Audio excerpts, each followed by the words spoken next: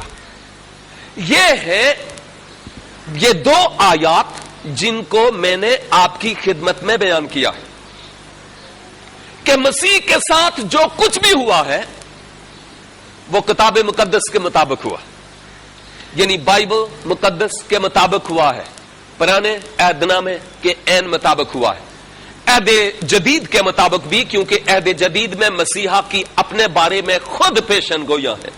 تو اس کے مطابق جو کچھ مسیح کے ساتھ ہوا ہے وہ کوئی من گھڑت کہانی نہیں ہے، بلکہ نبیوں کی ہزاروں سال پر محیط پیشن گوئیوں پر مبنی ہے. جو کچھ بھی مسیح کے ساتھ ہوا ہے، اس کا مطلب یہ کہ خدا نے بنی نوع انسان کی نجات کا انتظام، اہل زمین کی نجات کا انتظام بنائے عالم سے پیشتر سے تیار کیا ہوا تھا. ہماری گزری ویڈیو میں آپ نے سنا اور دیکھا کہ انسان اپنے اعمال صالح یا اعمال حسنہ کے سبب سے جس مقام سے آدم میں ہو کر عدن میں وہ گر گیا تھا، اپنی کسی قربانی یا کسی نیکی کے سبب سے وہ اس لائق نہیں ہو سکتا تھا کہ پھر سے وہ اس مقام پر خود پہنچ سکے، جس سبب سے وہاں اس مقام پر لانے کے لیے، اس مقام سے مراد یہ ہے کہ خدا پاک ہے.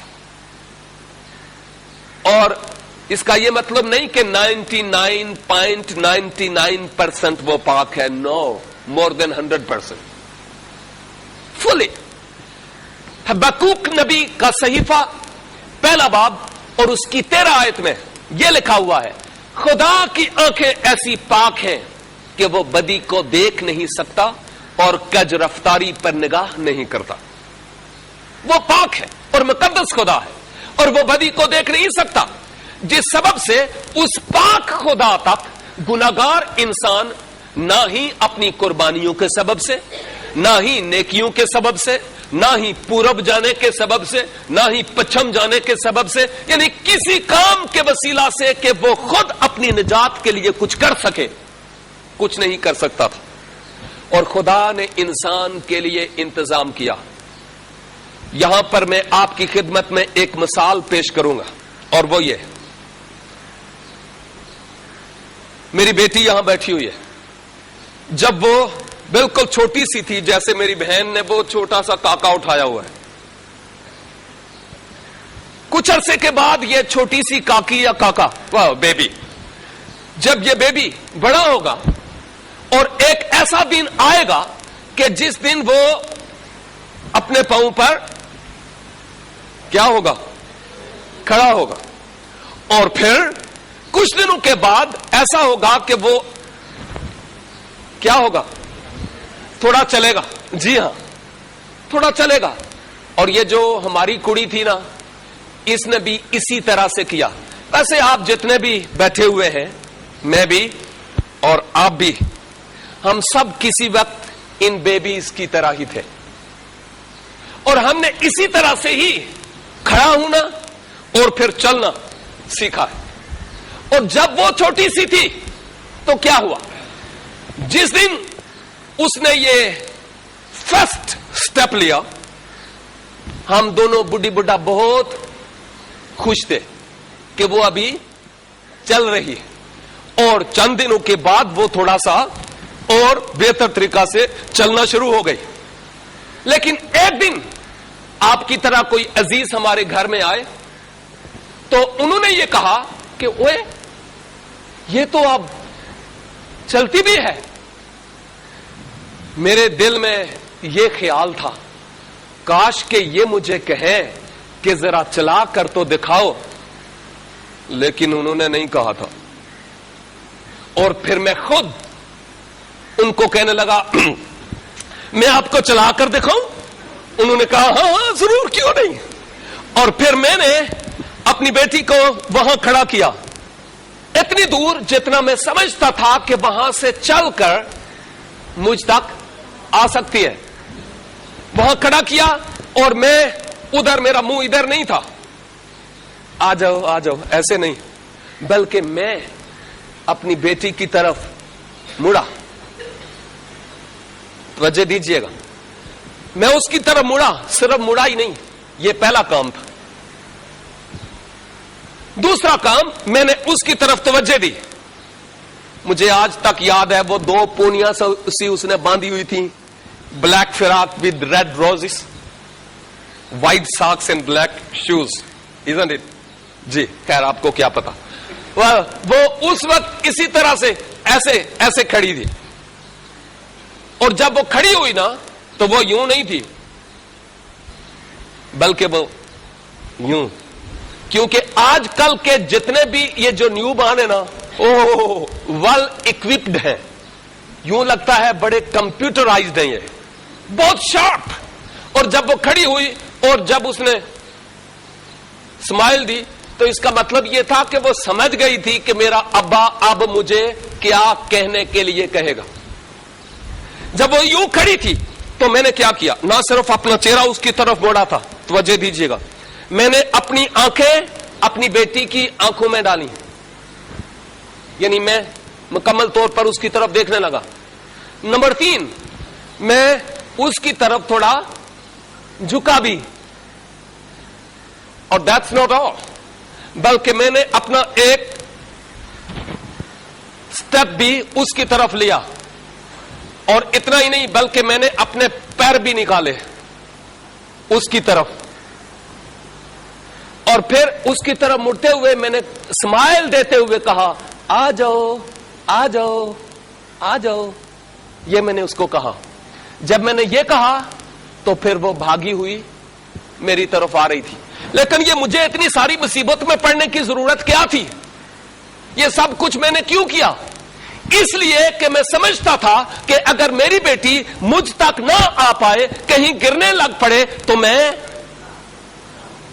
اس کو اٹھا لوں.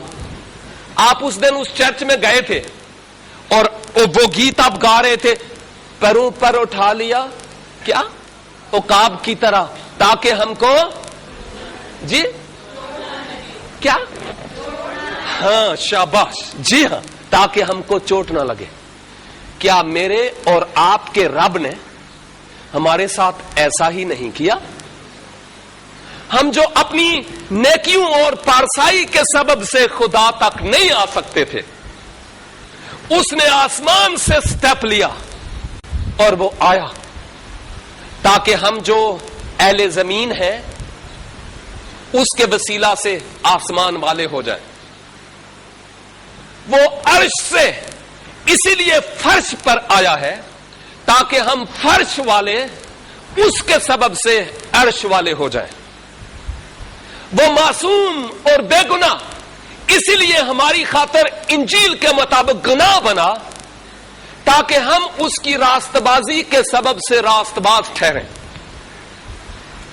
اور وہ جو ہمیشہ زندہ رہنے کے لیے تھا, وہ اسی لیے مر گیا تاکہ ہم نہ مریں روحانی طور پر, بلکہ اس کے سبب سے ہمیشہ کی زندگی پائیں. یوحنا 3:16 کے مطابق. یہ خدا کی محبت. تو گویا خدا نے اپنے ازلی کلام کو جسم دیا, اور مسیح یسوع میں, حضور المسیح میں وہ اس زمین پر آیا, اور میرے اور آپ کے گناہوں کو اس کلمت اللہ یعنی حضور المسیح نے اپنے اوپر لے لیا, اور یوں صلیب کلوری پر, جو رومن دور میں مصلوبیت کے لیے ایک آلہ تھا, ہتھیار تھا, ایک طریقہ تھا, اس کے مطابق مسیحا کو صلیب پر قربان کیا گیا، اور مسیحا مجبوری سے مصلوب نہیں ہوئے۔ مرکز 10:45 میں خداوند یسوع مسیح نے بذات خود کہا کہ میں اس لیے نہیں آیا کہ خدمت لوں، بلکہ اس لیے کہ خدمت کروں اور اپنی جان بہتےروں کے بدلے فدیہ میں دوں۔ مسیح کا اس دنیا میں آنے کا مقصد ہی یہی تھا۔ ایون جب اس مقصد کو پایہ تکمیل تک پہنچایا تو مسیح نے کہا کہ تمام ہوا، یعنی جس مقصد کے لیے میں، جس مشن کے لیے میں اس زمین پر آیا تھا، میں نے اس مقصد کو، میں نے اس مشن کو پورا کر دیا۔ اسی لیے خداوند یسوع مسیح اس زمین پر آئے تھے۔ لیکن اب سوال یہ ہے کہ اگر حضور المسیح، انجیل مقدس میں ایک حوالہ نہیں، میں کتنے حوالے آپ کی خدمت میں پیش کروں جن میں یہی لکھا ہے کہ وہ مسیح یسوع ہی ہے، وہ کلمۃ اللہ ہی ہے، کلام مجسم ہی ہے، حضور المسیح ہی ہے، یسوع مسیح جو صلیب پر قربان ہوا ہے۔ انجیل یہ کہتی ہے، لیکن میرا دوست یہ کہہ رہا تھا کہ میرے ایمان یعنی اس کے ایمان کے مطابق حضور المسیح صلیب پر نہیں موئے ہیں، بلکہ کوئی اور ان کا ہم شکل مر گیا۔ لیکن انجیل مقدس اور میرا ایمان یہ کہتا ہے کہ صلیب پر حضور المسیح ہی مر گئے ہیں، نہ کہ کوئی اور شخص موا ہے۔ اور یہ وہ اہم ترین سچائی ہے جس کے بارے میں آپ سے بات کر رہا ہوں۔ یہ اس کے تعلق سے میں آپ کو تھوڑا سا پس منظر بتاتا چلوں۔ میں پہلے بھی کہہ چکا ہوں کہ مسیحا کا آنا اچانک تھا جی نہیں، بلکہ نبیوں کی پیشن گوئیوں اور نبوتوں کے عین مطابق تھا۔ اس آیت میں کیا لکھا ہے؟ 2 دفعہ 2 الفاظ آئے ہیں، ایک تو یہ ہے اور ایک تو یہ، کتاب مقدس، یعنی جو کچھ بھی مسیح کے ساتھ ہوا وہ کتاب مقدس کے مطابق ہوا، ایسے نہیں ہوا۔ اور کتاب مقدس تقریباً 1,500 سال کتاب مقدس کو تحریر کرنے میں لگا، اور اس کے پیچھے ایک ہی مصنف ہے اور وہ خدا بذات خود ہے۔ اس نے مختلف انسانوں کو چنا، ان پر الہام کیا، 40 کے قریب انسانی مصنفین کو، اور انہوں نے اس کتاب کو تحریر کیا۔ لیکن تقریباً 15 سے 1600 سال علماء کے مطابق لگے بائبل مقدس کو تحریر ہونے میں۔ آپ میں سے کوئی 1600 سال کا ہے؟ 1500، 1400، 1300، 1200، 1000 سال؟ دنیا میں کوئی 1000 سال کا نہیں ہوا۔ اگر متوسلا بھی ہوا تو وہ بھی 969 برس کا ہوا ہے، 969۔ لیکن اس سے بڑھ کر کسی کی عمر ہم اس زمین پر نہیں دیکھتے۔ میری دعا ہے خدا آپ کو لمبی زندگی عنایت فرمائے، اور جتنی لمبی ہو اس میں صحت اور تندرستی بھی ہو۔ لیکن میں یہ کہہ رہا ہوں کہ کوئی بھی شخص آج تک انسان کی تاریخ گواہ ہے کہ اتنے طویل عرصے تک نہیں رہا، لیکن خدا ازل سے ابد تک ہے، اور کلام اسی کی تصنیف ہے، اسی کا کلام ہے جو اس نے ملہم کیا ہے۔ تو ابتدائے زمانہ سے ایون پیدائش کی کتاب یعنی تورات کی کتاب، اس کا 3 باب اور اس کی 15 آیت سب سے پہلی پیشن گوئی ہے جو خداوند یسوع مسیح کے آنے کی بابت ہے۔ خداوند یسوع مسیح کے بارے میں پرانے عہد نامے میں یعنی عہد عتیق میں نہ صرف مسیح یسوع کے آنے کے بارے میں پیشن گوئی ہے کہ وہ عورت سے پیدا ہوگا، بلکہ یہ بھی ہے کہ وہ کنواری سے پیدا ہوگا۔ اس کی جائے ولادت کے بارے میں بھی پرانے عہد نامے میں پیشن گوئیاں ہوئی ہے۔ اس کے معجزات کے بارے میں بھی بیان ہے۔ یسایہ 61 کی پہلی 2 آپ بعد میں دیکھیں تو آپ کو پتا چلے گا کہ مسیح اپنے آنے کے مشن کو پہلے ہی سے بیان کرتا ہے کہ خدا کا روح مجھ پر ہے، اس نے مجھے بھیجا ہے کہ یہ کرو۔ واضح طور پر نبوتی کلام میں آلریڈی موجود ہے۔ یسایہ 53 باب میں مسیح کے دکھوں کا بیان ہے۔ کئی مسیحائی مزامیر ہیں جن مزامیر میں مسیح کی پوشاک پر کوڑا ڈالے جانے اس کی ہڈیوں کے نہ توڑا جانے، اس کے 30 سکوں کے عوض بیچا جانے، اپنے ہی ایک رفیق کے ذریعہ سے اس کے بیچا جانے، اور اس کی جسم کو قبر میں نہ سڑنے دیے جانے کے تعلق سے ان گنت پیشن گویاں۔ جو کچھ بھی مسیح کے ساتھ ہوا وہ کتاب مقدس کے مطابق ہوا، اور ہزاروں سال سے، غور سے سنیے گا، ہزاروں سال سے خدا مجھ سے اور آپ سے، میں بائبل کے خدا کی بات کر رہا ہوں، توجہ دیجئے گا، ہزاروں سال سے وہ خدا جو مجھ سے اور آپ سے یہ وعدے کرتا چلا آیا کہ کوئی آئے گا جو تمہارے گناہوں کا عوضی اور کفارہ ہوگا، ہزاروں سال سے، اور این ٹائم پر آ کر وہ اپنا ٹریک بدل دے، کیا یہی بائبل کا خدا ہے؟ کیا خدا کی شان ایسی ہے کہ پہلے ہمیں لارے لگاتا رہے اور این ٹائم پر آ کر وہ مکر جائے؟ ہم ایسے خدا کو مانتے ہیں؟ کچھ کو شک ہے جی؟ نہیں، ہمارا خدا صادق قول ہے، وہ بشر نہیں کہ جھوٹ بولے۔ جی ہاں، وہ بشر نہیں کہ جھوٹ بولے، وہ کل آج بلکہ ابد تک یکساں ہے، اور وہ صادق القول خدا ہے۔ اور اگر خدا شروع سے ہمیں کچھ کہتا رہا ایک مسیحا کے آنے کے بارے میں جس نے ہمارا دکھ اپنے اوپر لے لینا تھا، اور این ٹائم پر آ کر وہ کہتا ہے مجھ سے نہیں ہو سکتا، یہ کام میں نہیں کرتا، تو نعوذ باللہ یہ خدا کی شان کے برخلاف ہے۔ لیکن یہ کہنا ہوگا کہ یہ خدا نہیں ہے، اور اگر ہے بھی تو کوئی جھوٹا معبود ہے جو فریب دینے والا ہے اور جھوٹا ہے، کیونکہ این ٹائم پر آ کر وہ بدل گیا۔ ایسا نہیں ہے۔ اگر صاف بات ہے کہ میں آپ سے کوئی وعدہ کروں کہ جناب ہم 4 مئی کو یہاں پر ایک بریانی کی دیگ ہوگی اور دوپہر کو کھانا کھائیں گے اکٹھے مل کر، ویسے کوئی نہیں ہے لیکن میں مثال دے رہا ہوں، اگر میں اس طرح کو کوئی لارا لگا دیتا، آپ بھوکے بھی نہیں ہیں ویسے، لیکن اگر میں لارے لگاتا 3-4 ہفتوں سے، اور ہماری میٹنگ ختم ہوتی ہے اور ہم باہر جاتے ہیں اور ہم دیکھتے ہیں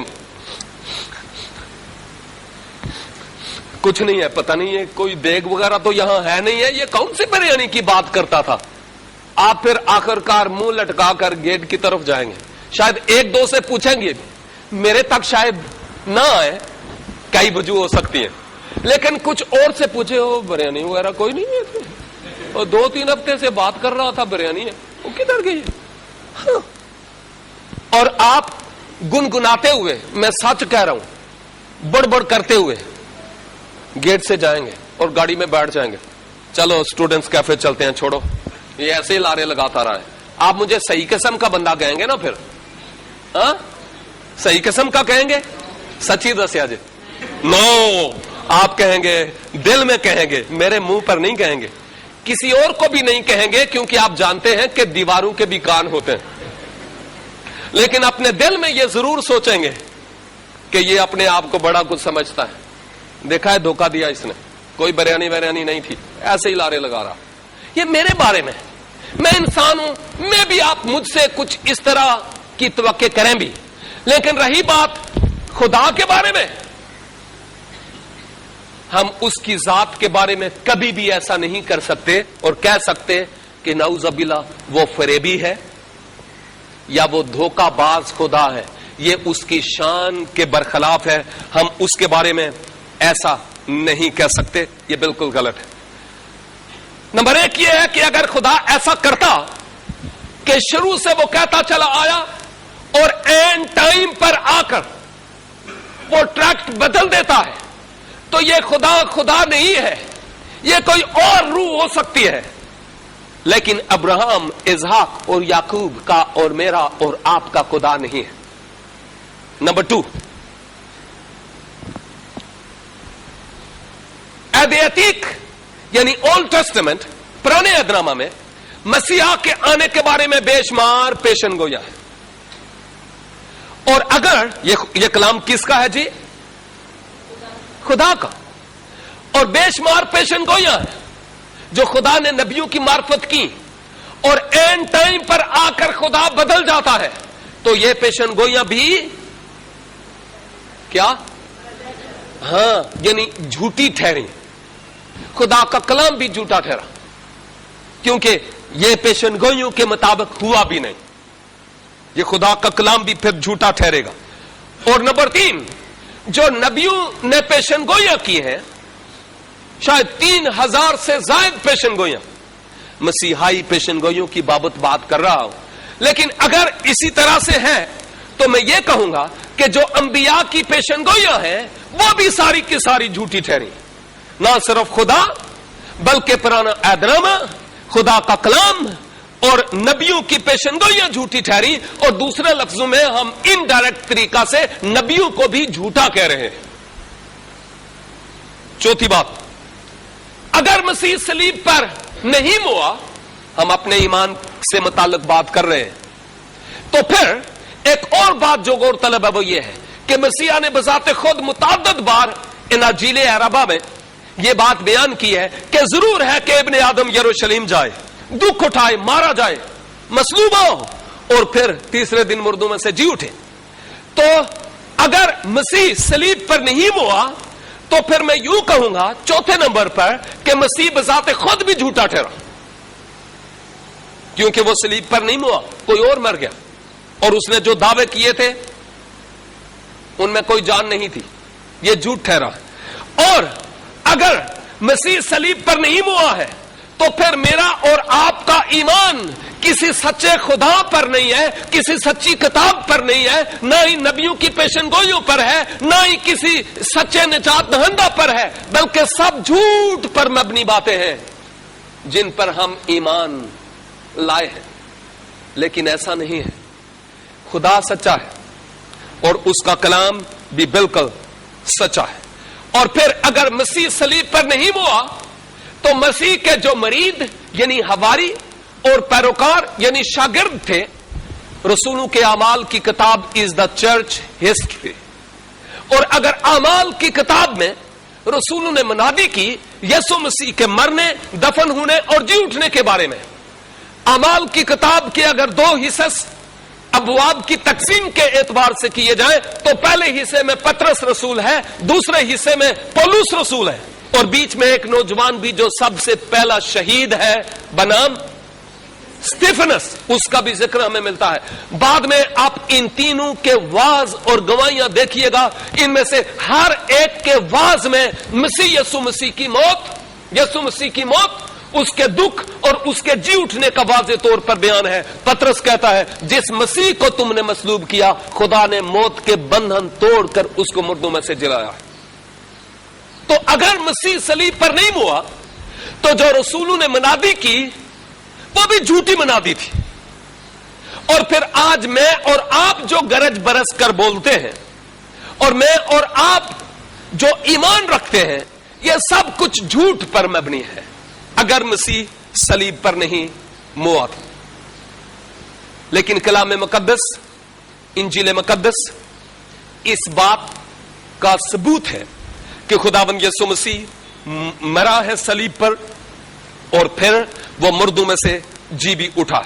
اب ہمارے پاس ایسے کون سے ایسے ثبوت ہیں جن کے تحت ہم یہ کہہ سکیں کہ مسیح صلیب پر موا ہے، اور ایسا نہیں ہے کہ وہ صلیب پر نہیں ہوا اور اس کی شکل بدل گئی. ہمارے پاس کون سے ایسے ثبوت ہیں؟ چند اور منٹ میں آپ سے لینا چاہوں گا. ایک بات یہ ہے کہ وہ شخصیت جو صلیب پر مصلوب تھی، عہد عتیق کی پیشن گوئیوں اور نبیوں کی نبوتوں اور خدا کے کلام کے عین مطابق، اس شخصیت نے جب وہ صلیب پر تھی تو اس نے ان لوگوں کے حق میں جو لوگ اس کے بارے میں کہتے تھے اسے مصلوب کرو، وہ لوگ جو اس کے ہاتھوں اور پاؤں میں کیلیں گاڑ رہے تھے، وہ لوگ جنہوں نے اس کو خاردار تاج پہنایا، وہ لوگ جنہوں نے اس کی پشت پر کوڑوں کی بارش برسائی، وہ لوگ جنہوں نے اس کو بیت لگائے، وہ لوگ جنہوں نے اس کی پوشاک پر کوڑا ڈالا، یہاں تک کہ اس کے اپنے بھی جو 3-3.5 سال تک اس کے ساتھ رہے، لیکن جب نازک وقت آیا تو وہ بھی اسے چھوڑ کر چلے جاتے ہیں۔ اور پھر میرے اور آپ کے حق میں جو مصلوب تھا اس نے دعا کی اور اس نے یہ کہا، اے باپ انہیں معاف کر کیونکہ یہ نہیں جانتے کہ کیا کرتے ہیں، اے باپ انہیں معاف کر کیونکہ یہ نہیں جانتے کہ کیا کرتے ہیں۔ well, یہاں پر 2-3 نظریات پیش کرتا چلوں۔ کچھ لوگ یہ کہتے ہیں کہ وہ جو شخص نہیں تھا جس کو رومی سپاہیوں نے بیگار میں پکڑا تھا کہ تو آ اور مسیح کی صلیب اٹھا، نام یاد ہے جی؟ شمعون قرینی، یعنی قرینے کا رہنے والا شمعون، جی ہاں، اس کو بیگار میں پکڑا گیا تھا تاکہ وہ مسیح کی صلیب اٹھائے۔ اور کچھ لوگ یہ کہتے ہیں کہ وہ جو شخص صلیب اٹھا کر لے گیا تھا نا، اصل میں اسی کو ہی وہاں صلیب پر لٹکا دیا گیا تھا۔ یہ ایک نظریہ ہے۔ دوسرا نظریہ یہ ہے کہ یہودا اسکریوتی جس نے مسیح یسوع کو بیچا تھا اس کو صلیب پر مصلوب کیا گیا۔ اور تیسرا نظریہ کچھ لوگ یہ پیش کرتے ہیں کہ وہ رومی سپاہیوں میں سے ایک تھا جس کی صورت بدل گئی تھی اور اس کی جگہ پر وہ مصلوب ہوا۔ اب ان نظریات کے بارے میں تھوڑی سی دیر کے لیے سوچئے گا، یہ اہم ترین باتیں ہیں، آپ ایسے ہی نہیں بیٹھے ہوئے، یقیناً یہ باتیں ہم سب کے فیلڈ میں کارآمد ہیں، اسی لیے ہم بڑے شوق سے اور غور سے ان باتوں کو سن رہے اور دیکھ بھی رہے ہیں کہ کیا کہا جا رہا ہے۔ اب ایک بات تو یہ ہے کہ فرض کریں شمعون قرینی کی صورت بدل گئی اور عیسیٰ کی صورت میں وہ تبدیل ہو گیا، اس کی صورت بدل گئی اور وہ یسوع مسیح بن گیا، یا چلو یہودا اسکریوتی ہی صحیح یا رومی سپاہی ہی صحیح، اگر ان میں سے کوئی صلیب پر ہوتا تو کیا وہ یہ کہتا کہ اے باپ انہیں معاف کر کیونکہ یہ نہیں جانتے کہ کیا کرتے؟ میں نہیں سمجھتا کہ وہ یہ کہتا۔ پہلے تو وہ یہی کہتا، او خدا دیو بندیو مینو چھڑو، میں وہ نہیں ہوں، مجھے نہیں مصلوب کرو، میں وہ نہیں ہوں، بھائی میرے نکے نکے کاکے ہیں، میں یہودا اسکریوتی ہوں، میں شمعون قرینی ہوں، مجھے کہے کے لیے آپ مصلوب کر رہے ہیں، میں وہ نہیں ہوں۔ بھائی ماس ہی چینج ہوا تھا نا، انجن تو نہیں تبدیل ہوا تھا نا، ذہن تو تبدیل نہیں ہوا تھا نا، تو اندر سے تو وہی تھا نا۔ وہ یہ کہتا مجھے چھوڑ دو، اور اگر وہ باز نہیں تھے نا آتے تو اس نے کہتا تھا ایک دفعہ میں نیچے اتروں صحیح، میرا فلانا آئی جی واقف ہے، میرا فلانا تھانے دار واقف ہے، میرا فلاں واقف ہے، فلانا کاؤنسلر واقف ہے، فلانا ایم پی ہے، فلانا گورنر میرا جانتا ہے، میں تھوڑا علاج کر دیا گا، آپ کا بیڑا غرق کر دوں گا، یہ کہہ سکتا تھا۔ لیکن جو مصلوب تھا اس نے اس طرح کی کوئی بات کی نہ۔ پہاڑی باز میں اس نے کہا تھا کہ اپنے دشمنوں سے کیا؟ اپنے دشمنوں سے اور اپنے ستانے والوں کے لیے دعا کرو، اس نے کہا، اور صلیب پر اپنے ستانے والوں کے لیے دعا کر کے ثابت کرتا ہے کہ میں عالم بے عمل نہیں بلکہ عالم با عمل ہوں۔ اور وہ کہتا ہے اے باپ انہیں معاف کر کیونکہ یہ نہیں جانتے کہ کیا کرتے ہیں۔ اس نے یہ نہیں کہا کہ تھوڑا بیڑا غرق ہو جائے، اس نے یہ نہیں کہا، نہ ہی اس نے کوئی اور اس طرح کی بات کی، بلکہ ان کے حق میں دعا کی۔ یہ اس کی زندگی کا ایک اہم ترین پہلو ہے جو ہمیں یہاں پر نظر آتا ہے۔ تیسری بات، یہی شخصیت جو صلیب پر مصلوب ہے، اس کے دائیں اور بائیں دو اور بدکار اشخاص بھی مصلوب تھے. ان میں سے ایک مسیحا پر ایمان لایا. نمبر 1 کہ یہ بے گناہ ہے. نمبر 2 یہ کہ ہماری سزا واجبی ہے. نمبر 3 یہ کہ یہ بادشاہ ہے. نمبر 4 یہ کہ یہ پھر سے آئے گا. اور نمبر 5 وہ خود اس مصلوب پر ایمان لایا اور اس کے حق میں یہ کہا کہ خداوند جب تو اپنی بادشاہی میں آئے تو مجھے یاد رکھنا. یہ ایسے ہی ہے جیسے ہمارا کوئی دبئی چلا جائے تو ہم کہیں کہ بھائی جی خدا حافظ، لیکن جب آپ دبئی سے واپس آئے تو مجھے نہ بھولیے گا. ہمیں پتا ہے اس کے پیچھے ہمارا موقف کیا ہوتا ہے. جی ہاں، لیکن اس نے کہا کہ جب آپ اپنی بادشاہی میں آئے تو مجھے یاد رکھنا، مجھے بھولنا نہیں. اور مسیحا نے کیا جواب دیا تھا؟ جو مصلوب تھا اس نے کیا جواب دیا تھا؟ شاباش. دوسرے لفظوں میں کہ ارے تو یہ کہہ رہا ہے مستقبل کے بارے میں، کل کے بارے میں، سالوں بعد کے بارے میں کہ جب میں اپنی بادشاہی میں آؤں تو دور کی بات، کل کی بات کیوں کرتا ہے؟ تو آج ہی میرے ساتھ فردوس میں ہوگا. اور یسوع خود فردوس ہے. مصلوب نے یہ کہا کہ تو آج ہی میرے ساتھ فردوس میں ہوگا. اس نے واضح طور پر کہا. گویا خدا کے جتنے بھی وعدے تھے اور جتنی بھی پیشن گوئیاں ہیں، ان تمام وعدوں کی اور پیشن گوئیوں کی ہم تکمیل یہاں پر دیکھتے ہیں. اور ہمیں یہ بھی پتا چلتا ہے کہ آج ہم اہل کلیسا، اہل مسیحیت کا ایمان بے فائدہ نہیں ہے، کیونکہ ہمارا منجی وہ ہے He has risen from the dead. وہ ہے جو مردوں میں سے جی اٹھا ہے. اب وہ مزید مرا ہوا نہیں ہے، وہ مر گیا کیونکہ اس لیے آیا تھا، اور وہ مرنے کے بعد مرا ہی نہیں رہا. جیسے کل جہان کے لوگ، نبی پیغمبر آئے مر گئے تو مرے ہی رہے. لیکن پریز دی لارڈ، ہاللویا، کہ وہ جس کو میں اور آپ مانتے ہیں وہ ہے جو صرف مرا ہی نہیں ہے بلکہ مر کر نبیوں کی پیشن گوئیوں کے عین مطابق اور جو کچھ اس نے خود کہا اس کے مطابق وہ مردوں میں سے جی بھی اٹھا ہے. اور اس کے مردوں میں سے جی اٹھنے کا کوئی ایک آدمی گواہ نہیں ہے. اسی پہلا کرنتھیوں 15 باب کی 5ویں آیت سے اگر آگے بڑھے تو پتا چلتا ہے کہ ایک موقع پر تو 500 کے قریب بھائیوں پر وہ ظاہر ہوا جی اٹھنے کے بعد. اور اس وقت بھی کئی ایسے لوگ تھے جو شک کرتے تھے، لیکن مسیحا نے اپنے ہاتھ اور پاؤں دکھا کر کہا کہ شک ہے تو دیکھ لو، میں وہی.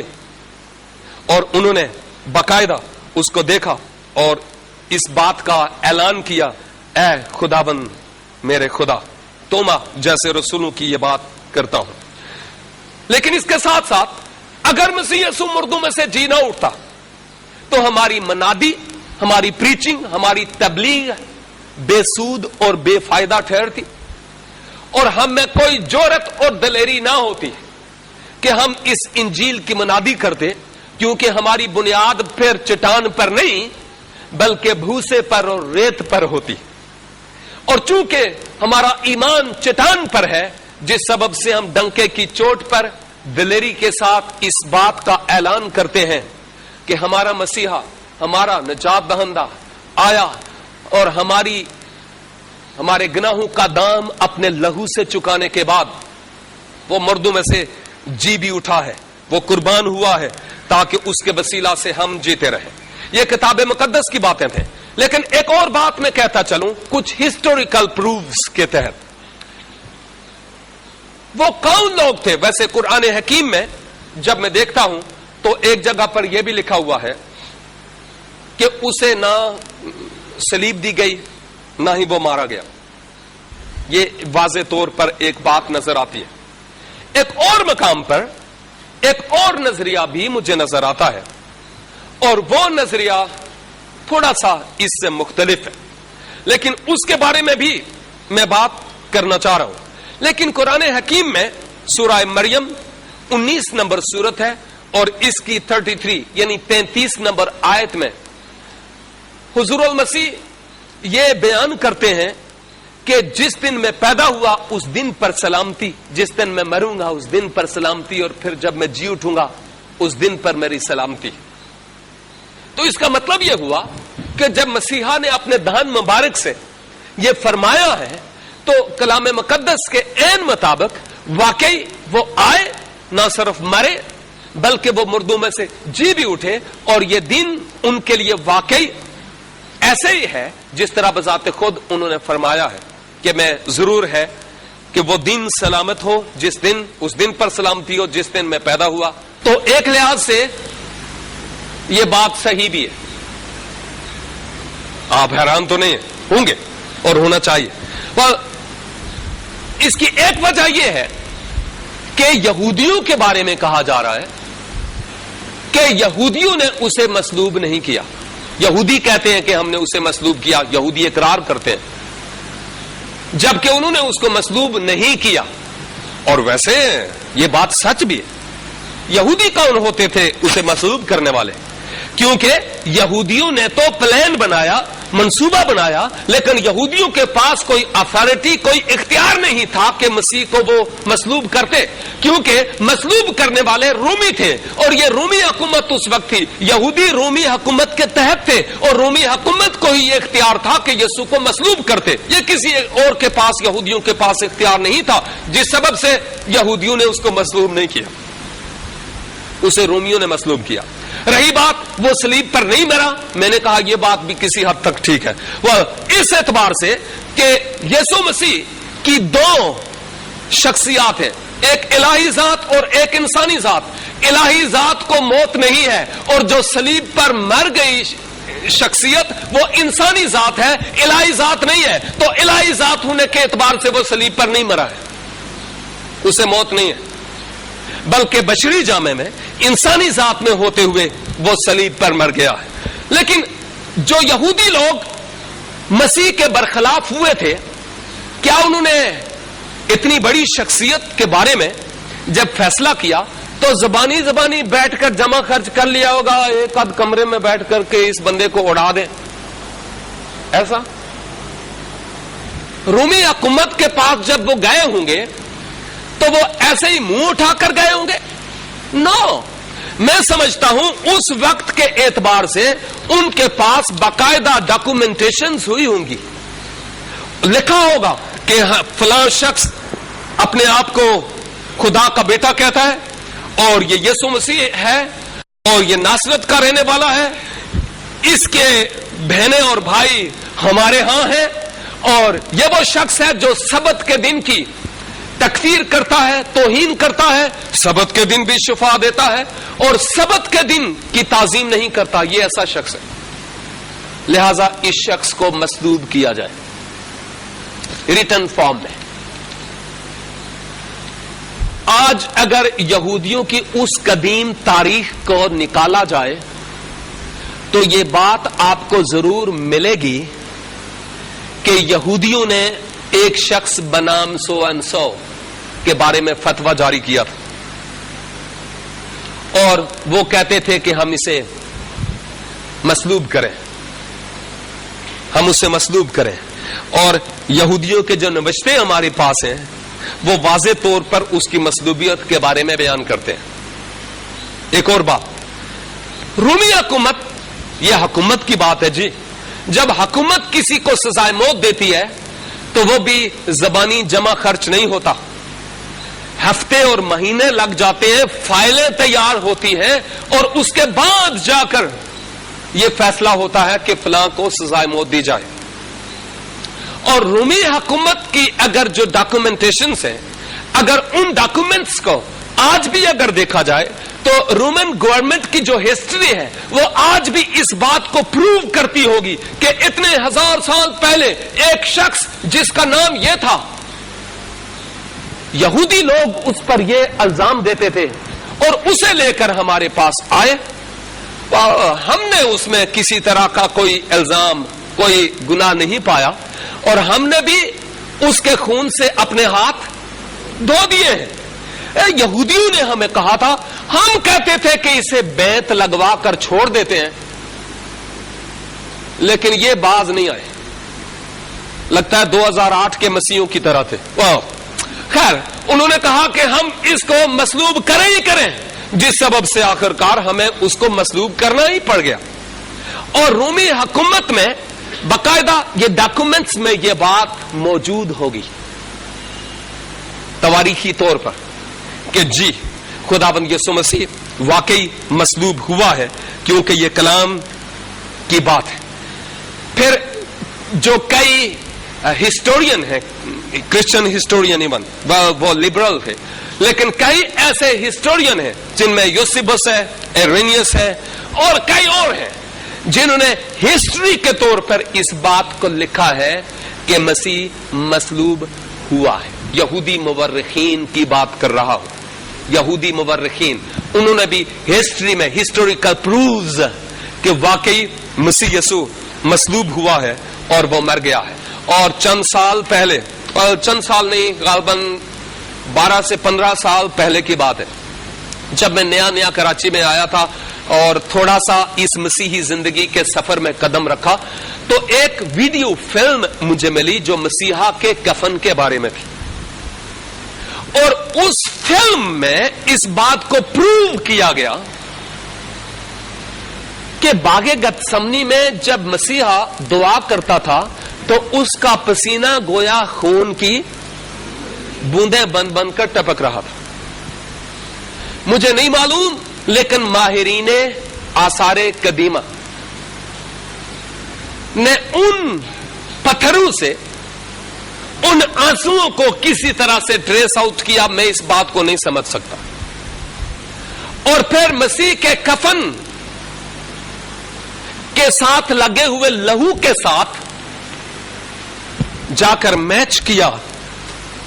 جہاں تک مجھے یاد ہے وہ ہسٹوریکلی اس بات کو پروو کر رہے تھے کہ یہ جو کفن ہے یہ واقعی مسیح یسوع کا کفن ہے, کسی اور کا کفن نہیں. الغرض میں آپ کی خدمت میں آج یہی پیش کر رہا تھا کہ میرا اور آپ کا نجات دہندہ وہ ہے جو نہ صرف مر گیا بلکہ مردوں میں سے جی بھی اٹھا ہے. کتاب مقدس اس کا پروف پیش کرتی ہے, یہودی تاریخ اس بات کا پروف پیش کرتی ہے, رومی تاریخ اس بات کا پروف پیش کرتی ہے, عہد عتیق اور عہد جدید اس بات کے پروف پیش کرتے ہیں. ہمارا مسیحی ایمان اس بات کا ثبوت ہے کہ ہم کسی مردے پر نہیں بلکہ زندہ پر ایمان رکھتے ہیں. اور پھر ہماری منادی بے فائدہ نہیں ہے. اور خدا کی تعریف ہو کہ ہم جسے مانتے ہیں اس کی بابت اس نے بذات خود فرمایا کہ میں مر گیا تھا, زندہ ہوں اور عبدالآباد زندہ رہوں گا. اگر آپ کو مستقبل میں اس تعلق سے مزید معلومات کی ضرورت ہو یا اگر یہ بات اتنی کلیئر نہ ہو تو آپ سکرین پر لکھے ہوئے ہمارے ای میل ایڈریس پر ہم سے رابطہ کر سکتے ہیں تاکہ آپ سے باقاعدہ ہم کارسپینڈنس کر سکیں, خط و کتابت کر سکیں اور آپ کی مناسب اور درست طریقہ سے مدد کر سکیں. ناظرین, آپ کی اس مکمل طور پر توجہ کے لیے اور مجھے یہ اجازت دینے کے لیے کہ اس موضوع پر کچھ کہوں, میری دعا ہے کہ خداوند خدا آپ سبوں کے ایمان کو آج کے اس سیشن کے وسیلہ سے اور زیادہ مضبوط کرے. آپ سرگرم مسیحی بن جائیں. مسیح یسوع کے اعمال 1:8 کے مطابق زندہ گواہ ہوں, پہاڑی واز متی 5 کے مطابق زمین کا نمک ہوں اور متی 5 کے مطابق ہی آپ دنیا کا نور ہوں اور اس شہر کی مانی ہوں جو پہاڑ پر بسا ہوا ہے. اور دوسرے تیموتھیوس کے مطابق وہ ہوں جنہیں دہشت کی نہیں اور ڈر کی روح نہیں بلکہ قدرت اور حکمت کی روح ملی ہے. پروردگار آپ سبوں کو برکت عنایت فرمائے اور اپنی بزرگی اور جلال کے لیے استعمال کریں. Thank you very much. آئیے ہم اپنے سر خداوند کے حضور جھکاتے اور دعا کرتے ہیں. خدا قادر, ہم نہایت ممنون ہیں کہ ہم تجھ سچے اور زندہ خدا واحد پر ایمان رکھتے ہیں اور ہم جانتے ہیں کہ تو کل, آج بلکہ اب تک یکساں ہے. تیرے کلام کے ان تمام وعدوں کے لیے جو ہاں میں ہیں اور پورے ہوئے, پورے ہو رہے ہیں, پورے ہوں گے, ہم تیرا شکر ادا کرتے ہیں. تیری تعریف کرتے ہیں تیری محبت کے لیے کہ تو نے اپنے کلمے کو جسم دے کر اس دنیا میں بھیجا تاکہ ہمارے گناہوں کی خاطر وہ مصلوب ہو جائے، اور نہ صرف مصلوب ہو بلکہ مر کر مردوں میں سے جی اٹھے۔ ہم تیرا شکر اور تیری تعریف کرتے ہیں کہ تو نے موت کے بندھن توڑ کر مسیحا کو مردوں میں سے جلایا۔ ہم تیرا شکر اور تیری تعریف کرتے ہیں، پس فضل بخش دے کہ کلام کی یہ خوبصورت باتیں ہم دور دور تک لوگوں تک پہنچانے والے ہوں، اور ہمارے اس ملک کے طول و عرض میں اس خوشخبری کا جھنڈا لہراتا ہوا نظر آئے۔ خدا قادر، ہمارے ملک میں روحانی اعتبار سے تو انقلاب لا، ہماری حکومت کو اے خداوند تو مضبوط کر، ہمارے ملک کو دنیا کے دیگر ممالک میں ایک نمونہ بنا، ہمارے وسائل اے خداوند اور زیادہ بہتر ہوتے چلے جائیں، ہمارے ملک کے لیڈرز کو تو حکمت، دانش اور فہم عنایت فرما، ہمارا ملک امن اور سکون کا گہوارہ بن جائے، اور کلیسائے پاکستان میں بھی تو بیداری لا تاکہ قائدین اور ایماندار اس ایمان میں مضبوط ہوتے اور زیادہ آگے بڑھتے چلے جائیں۔ ہم تیرا شکر اور تیری تعریف کرتے ہیں، ہماری دعا کو سن اور قبول کر، مسیح اپنے خداوند کے بزرگ اور مقدس ترین نام کا واسطہ دے کر یہ دعا مانگتے ہیں، آمین۔